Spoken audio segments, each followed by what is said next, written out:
Hello, everybody. This is a conversation with my new friend, Mara McCann, and she is what I would describe as a connector-osaurus rex.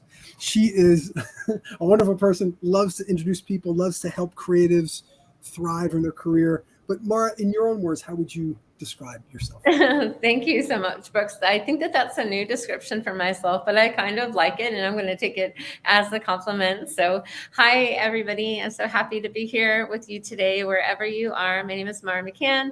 I'm an actress, producer, and innovator. I'm a strategist. I'm an advisor at South by Southwest, the Tech Pitch Fest. I'm also an advisor at Long Beach Tech Accelerator in California, and I'm the founder of Zive Media, a Gen Z media incubator. I am a super connector in the film and entertainment industry. The last 2.5 years, I've coached 500 filmmakers on business strategy, and I have a large network that I've built.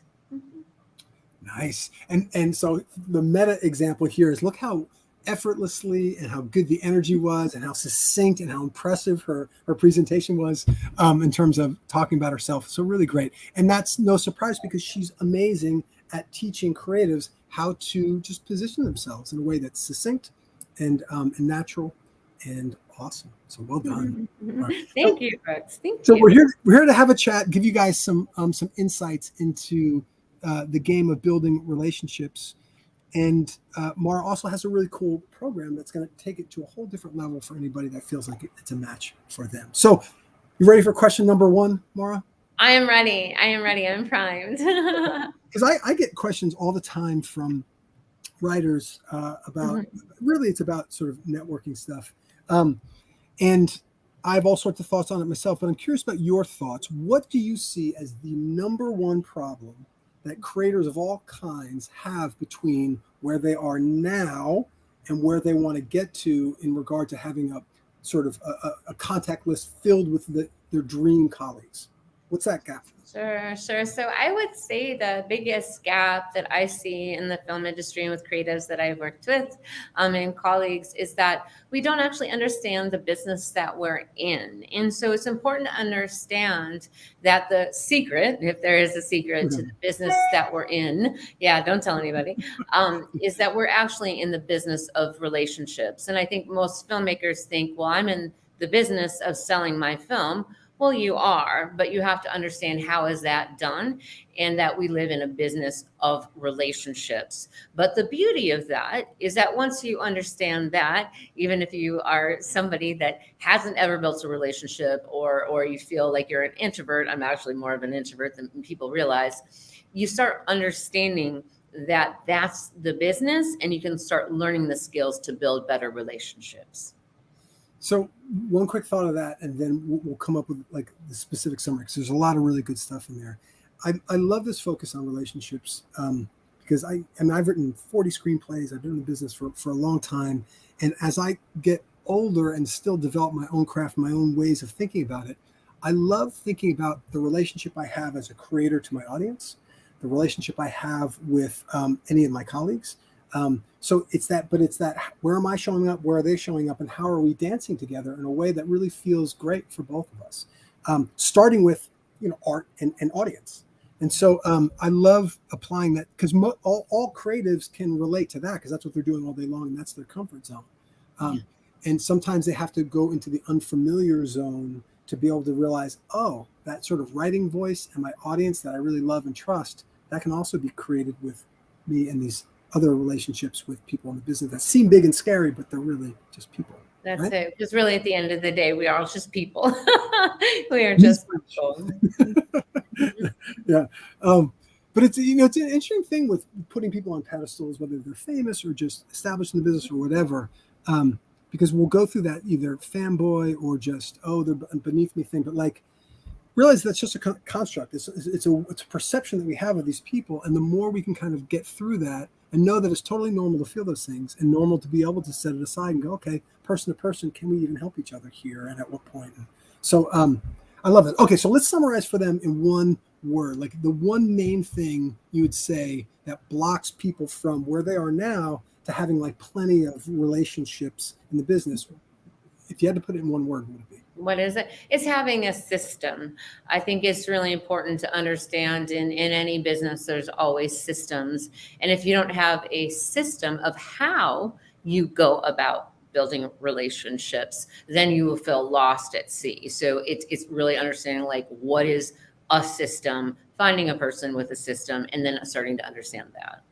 I love that so much. And when I started thinking systematically about my own career and every facet of it, it also was liberating because I can work on a system differentiated from me and my ego and whatever. I'm just tinkering with this thing, and whatever results I get or not get is like because the system always works 100%.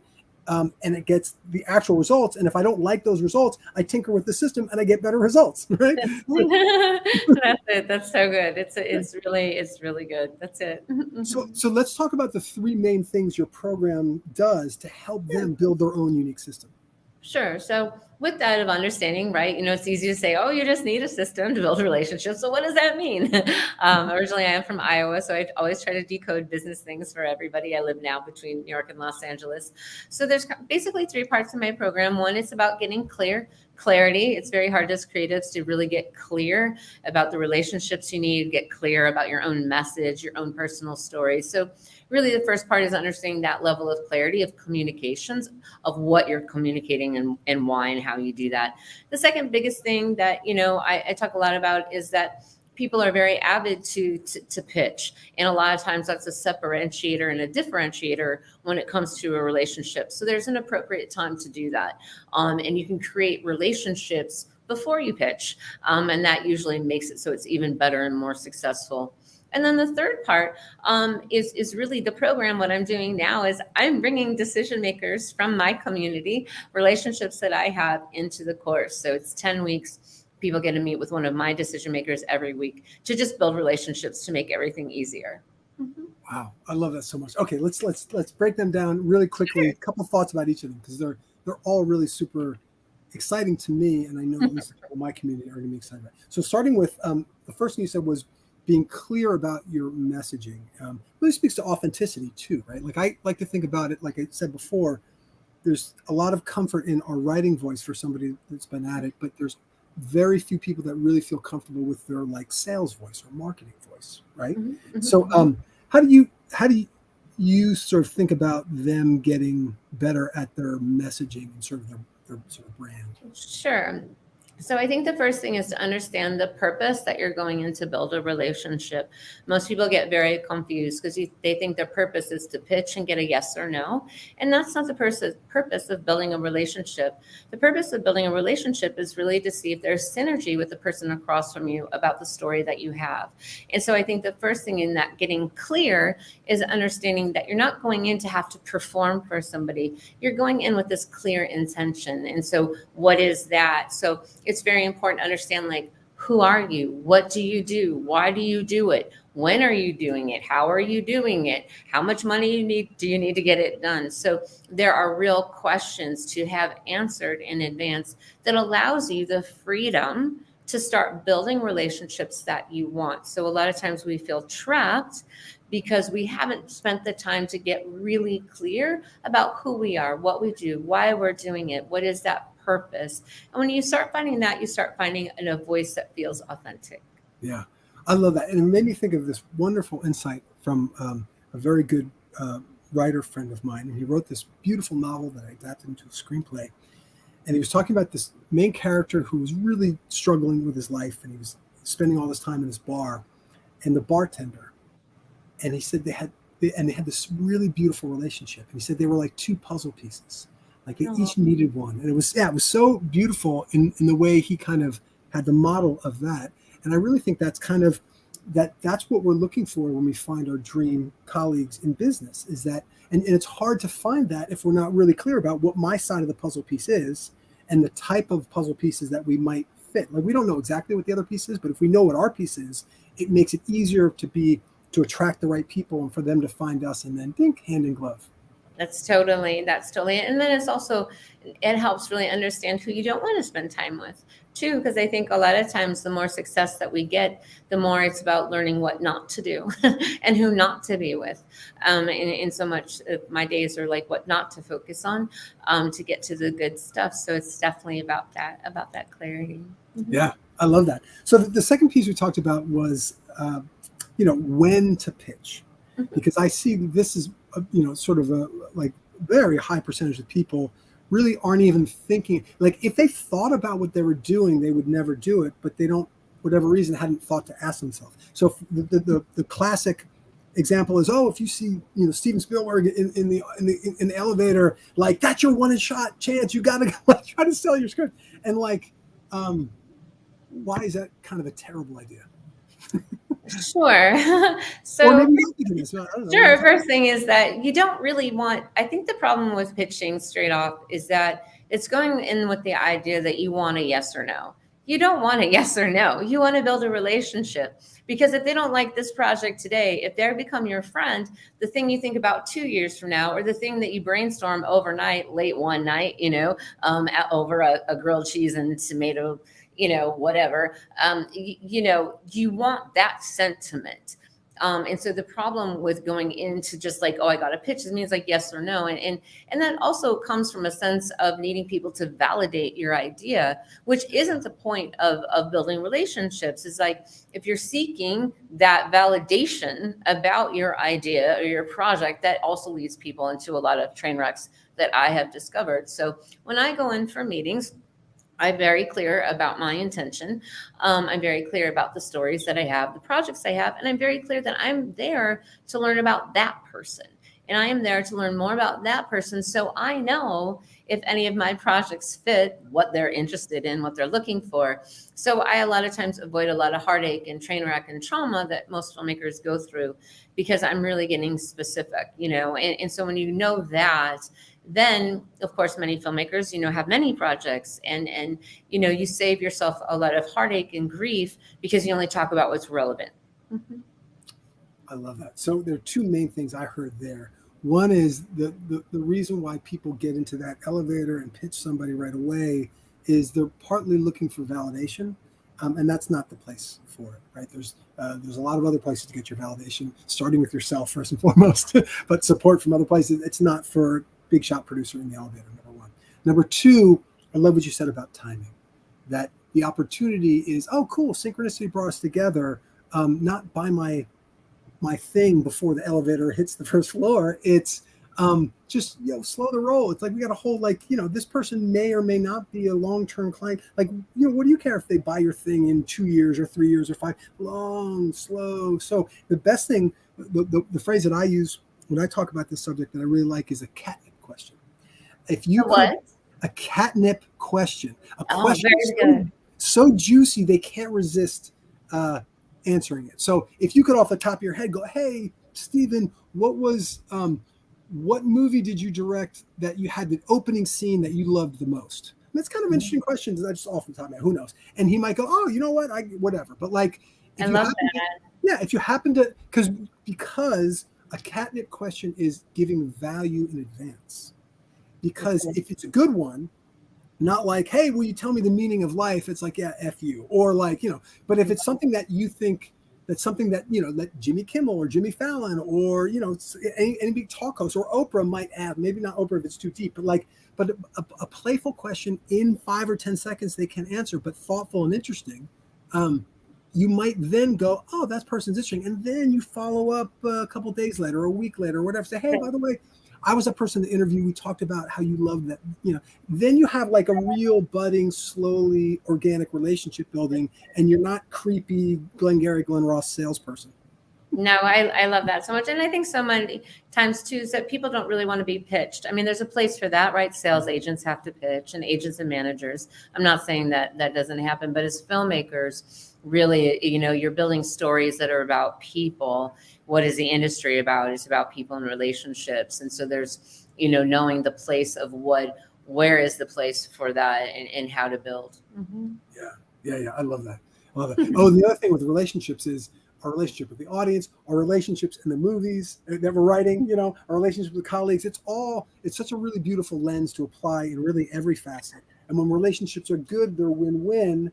And when they're bad, they're not. And the drama of what we're writing, that's when you want mismatched relationships, right? Unless it's a good Mhm. or mentor. And then in the end, the relationship's kind of, you know, but in real life, we want win-win, balanced, beautiful. That's it. That's it. It's so Okay. beautiful. The third part, which I think is really exciting, is you're actually bringing people to the people in your Yeah. program, so they get to practice in a safe space and get to realize, you know, in a way that where it's like it's just a safe space for them to kind of get a sense and get more familiar with put a human side to people that can really make real decisions on projects, and you get to see them as human and get to ask them questions. What do they like? What do they not like about how they're getting approached? Tell me a little bit more about like who you're bringing in and how that's going to work. Sure. No, I'm happy to. So after coaching so many filmmakers, and I know it's been, it's always a struggle. I thought, I'm going to make something that's really easy for everybody and bring the best people from my network. So lovely colleague from Giant Pictures, a colleague from A24, a few different film financiers who are vetted people who have screened at Sundance and Cannes their films. I also have a great entertainment lawyer who's in my circle. He's coming. Another sales agent friend.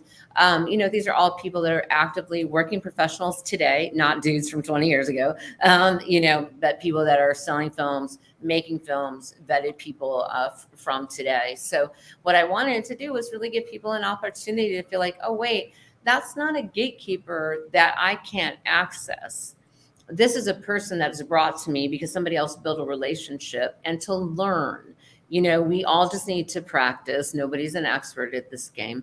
And start bringing. So I wanted to bring everybody a network basically as a gift of the work that I've done over the last 2 years. I thought, what else can I bring to people? I have a system. Here's how to communicate. And then here's a network, and I'm giving you my network. I love that so much for a zillion reasons, but one or two of the top are when you get to be in a video call situation that's fairly small size, and you get the sense, you just start to see how actively working decision makers are thinking about the game and not thinking about the game, and them and the other people they hang out with, and you start to getting a sense of what are their needs, how can I actually help them, and then get the win-win, because the people, when they're new to the business, they don't really understand the needs of the decision makers. So they're actually they're spamming them with stuff that doesn't fit. But once you hang around and get a sense of how they're thinking about the game and what they really need and what they don't, you start to go, oh, I can see how I might be able to bring value. And then that really changes your career strategy. It's huge.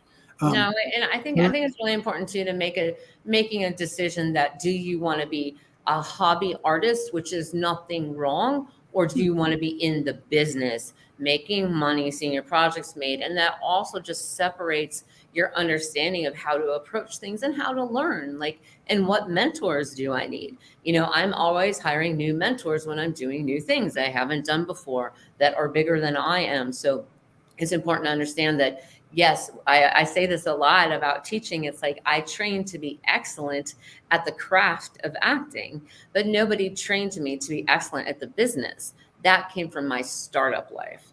And so it's important as creatives. I think sometimes there's this idea, well, I made a beautiful film, I should be able to do the business of film.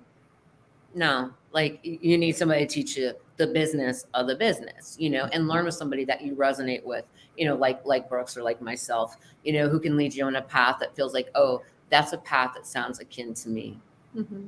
I love that. So hopefully anybody that's watched this has gotten some value already in terms of just the way that I think about it and Mara thinks about it, and just what you might be doing already in your life that you could maybe do a little bit better, or things you're doing well that you want to keep doubling down on.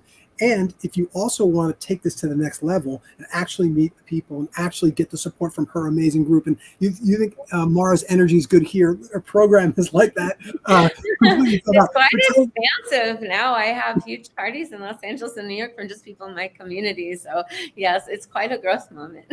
So you can click the link and get more information on the specific program, and then walk them through. If they click, if it feels like, oh, you know what, this actually might be really helpful, and I'd love to get those that insights and really start developing my system at a whole other professional level, and be around other like-minded peers that are doing the same thing, and get that sort of support, and then get these contacts with these people. So they go to the sales page, and they look at all the things, and they look at testimonials and all sorts of cool things. And then what happens from there? They jump in, they sign into the program, they sign up for the program. Then what happens? Oh, and then what happens? So then Emma, my amazing assistant, emails you. It's so cool. Emails you, and we set you up in the calendar. We're actually starting this Friday, so hop in. Do not be shy. If you feel like this is something that feels like synergy for you, if you want something. I mean, I built this course because we have exactly 10 weeks until Thanksgiving. And then this horrible thing happens the week after Thanksgiving, which is the email that I just like loathe. The email that says, that sounds great. Let's circle back after the new year, right? The horrible 5 weeks where, I don't know, everybody thinks we should stop working. I think that's crazy because I love work. So the idea of the course is that it's 10 weeks. Emma sends you calendar invites. I already have videos set up in the class as well. The class is really about group coaching and meeting the decision makers, but I find that a lot of creatives need some extra information, and there's worksheets. So, and then you get welcomed into the community, and we have an active list where everybody can gather and meet each other. So it's a pretty warm welcome. But there's testimonials there. You can see other people what they thought about the course, wins they've had, real working professionals who are real humans, and then more videos from me teaching. Mm-hmm. Awesome. I love that. So I'm so excited. I love this topic. And I know that it's the business side of it. It really can be such a painful, scary challenge. There's so much vagueness really around it. And so a program like yours is a really wonderful way for people to just help and really get clarity. And a lot of times, even if somebody's talented, if their business skills and system isn't really up to point, they can, they don't really get nearly as many opportunities or make as much money or get as much progress as they could, even with some fairly minor adjustments to their system. Yeah, and I make it really simple. There's a reason why so many people have taken my course. It's because I really have a simple methodology of like, this is how you build relationships, how to make it easy, and it is that investment of understanding like what you want to accomplish, in the next few months with people that are positive. Brooks and I resonated on such a human level because of our shared energy and our shared sentiments about creatives and what we want to do in the world. So I'm just so happy to be here with you and get to meet another like-minded soul. Some of us are definitely called to serve at a higher level. And so that's why we come, it's definitely, I am called to help build community. And I know that, and I quite enjoy it. So anybody that has, questions, obviously check out the page, check out the videos, know that there are other people that, a lot of times I think in the business, there's this feeling of like, wow, this is really hard. And I think the thing to know is like, what, it's just new. It's just new. If there's skills that you haven't done before. And so take a deep breath and be like, maybe I want some help with some of this stuff that, feels a little hard because it's new. Mm-hmm. Mara, thank you. Really awesome. Really good to see you. All right, jump in, hit that link, guys. Move your career forward. Bye-bye.